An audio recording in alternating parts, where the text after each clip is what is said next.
Now what I wanted to show is, this is kind of a pretty simple thing, but sometimes simple things can save your life, or you can lose your life a little. This whole thing started with my R1. My R1 has mirrors. It's always had mirrors that were, you got to see about this much of your shoulder. Well, I had changed the mirrors to different mirrors, put bar end mirrors, did everything. But I finally found a real solution to it. That was actually Glenn's brainstorm. Glenn was here one day, and he found these aftermarket mirrors that fit a 650 Kawasaki. Now, they originally came, they're aftermarket, so obviously they don't have a high gloss finish, and I like everything high gloss. I don't like flat black, especially my teeth. But let me just show something. I had gone over, here's another point, when you just look at mirrors, I want to show these. This one is sanded. I mean, Stevie Wonder can see the difference between these. But here's my point.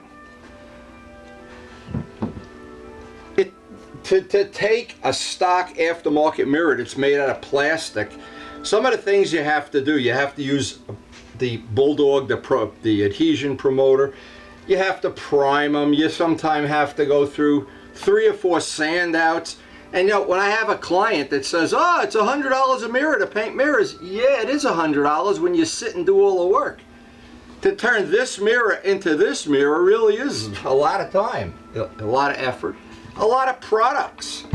So that $100 a mirror gets eaten up pretty easily. But this is not about money. This is about safety, because what happens with these mirrors, oh, by another little trick. I've painted over 100 mirrors. There's been every trick along the book. First off, some of the mirrors, especially the ones made in Europe, you put on the first coat of primer and they melt. Well, there's a way to get around that. I found a 2-part epoxy primer that doesn't melt anything. It doesn't melt a marshmallow. The only problem with that is that's expensive too. So if you use self-etching primer, sometimes it does, sometimes it's not that good. But again, what we're looking for is to have these aftermarket mirrors be real nice. Now, of course, and I was thankful to Glenn to come over with his stuff. I got my 15. This is about the 4th one too that I burned out, and a final pad to put the final finish on. But the point is, and the 2500 sandpaper. The point is, every step of the way, this is taking time. It takes energy. And actually it takes money. There's an amount of product that goes on to this. So I wanted to clear that up for anybody that's annoyed that it's $100 to paint a mirror. Well, once you paint one, you understand why. But again, that's another story for another time. This whole thing with the mirrors, totally, to me, has become a safety thing. Now, when I was younger, I didn't care if the mirrors were up here.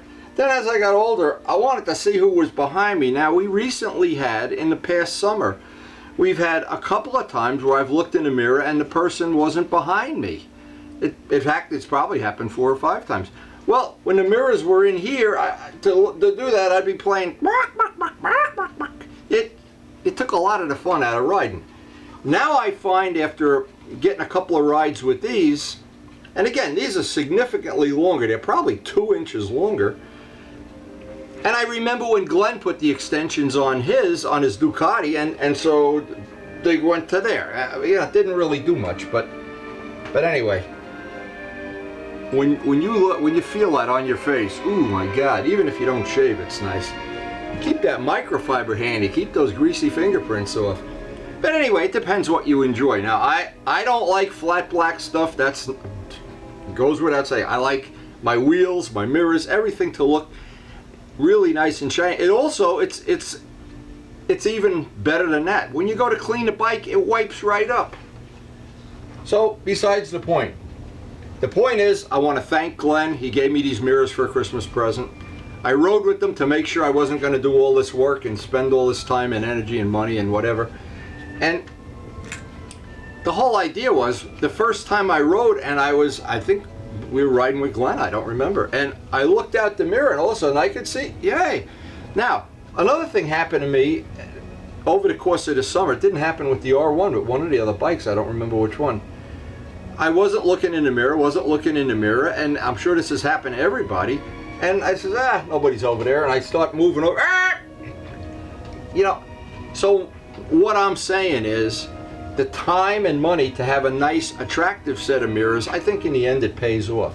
But the other thing I learned in the course of this, and I got to thank Glenn for this, is, you know, you can find almost anything out on the aftermarket. Now these mirrors from, I think that when they're real factory items, they're over $100. Well, I'm sure these were less. I don't want to know how much, but they were less. And the finish, if you do all the sanding yourself and the painting, you can refinish them pretty reasonably, probably for about 20 bucks worth of material each. But I was real happy to share this information for a lot of reasons. Is I try to, when we go on a group ride, I think it's so important that the person in front can see the second person, he can see the third person.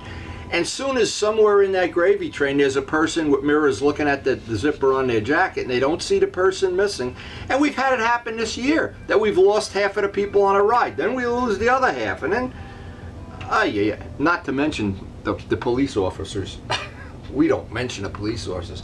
Another tip, little tips you learn along the way. Never take the tape off the glass, because as you're buffing this, it can scratch the glass. So the last thing, of course, I'll take the tape off. I'll get a brand new razor, wet the mirror with some Windex and scrape it so that I don't scratch the glass. A dry razor can scratch, a wet one won't. The wet one will just pick this stuff up. Now another thing, I'm going to put these on today. It's a rainy day. It's after Christmas. I wanted to wish everybody a really Merry Christmas. We're coming up on a new year. It's the end of 2015. All of the friends that we've ridden together and hung out together, eat pizza together, or eat Karen's cookies together. It's been a wonderful year. I want to thank everybody that's been part of my life for the last year. And the people that have given me things. Chris has given me a set of mirrors. Luciano's given me endless amounts of stuff. I don't want to leave anybody out. Bob Navola for blowing up my battery and replacing it. Now I've got a new battery I don't need. So anyway, that's the essence of what this day is going to be about. I'll put these on the bike later today. I wanted to just show you one thing before we end this video. Because it was Christmas, I guess this is appropriate. Hey, if it isn't, so what? This has turned out to be, we did this Christmas Day. It's a Lionel train, and the baby wanted an Amtrak train. And what we did, and it was a windy kind of a joke, is we let him open every single present, and there were just probably 100 presents, trucks and Hot Wheels and everything. And at the end of it, I could see he was still like I didn't get any trains, any big trains. And he was playing, but he was kind of disappointed. So right at the very end of it, and I mean at the very end, we said, okay, that's it, we're getting ready to eat. I said, oh, I snuck upstairs, got the other present, which of course is this train right here, brought it down and said, Miles, how did you miss seeing that Lionel train there? How did you miss it? I knew I was getting it. It was so cute. It was just priceless. Now, one last thing. The next couple of days, we got the extra black paint. We're going to need to do some more work on these body panels. These body panels have needed just unbelievable amounts of work. Extra paint. I've put 4 or 5 extra coats of paint and sanded them down between coats. Vlad brought over this belly pan. This is a Bimota belly pan. I think it's a Bimota anyway. And one of the things, and I'll try to document this on a separate video, one of the things when you do a carbon part, a lot of times you run into, oh, see right here we're going to have a problem. There's a problem in that part. There's going to be a lot of sanding, a lot of clear. I'm going to try to share some of that information. Up here it's all chipped up. But it basically doesn't need any serious body work. But working on these high-end motorcycles, and because the parts are so expensive, it really does pay to put all the time and energy into them. Over here we got some more. Vlad's having some special stickers. He had a set of stickers that didn't work out. The guy made them an inch too long. This part needed a lot of work down here. I think I've documented some of that on video. We're going to need to do a really intense job of painting that. And then it comes up to, and this is going to be our first project now with the new year coming up. We got all kinds of cracks and body work and reinforcements. We've done all the reinforcements on these parts. They're all carbon reinforced, but there's still just an incredible amount of work.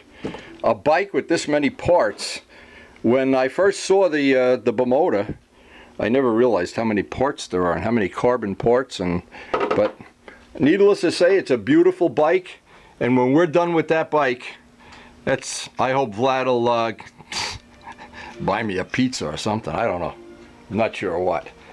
But anyway, it's coming up on the end of 2015. We've got our cellar.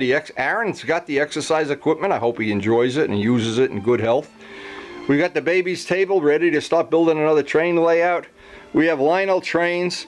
We have parts to put back on the R1. I'm not sure it could be a better year. 2015, what a year. I hope your year was as good as mine. And we're all looking forward to riding together safely and having fun in 2016. And having some shiny mirrors.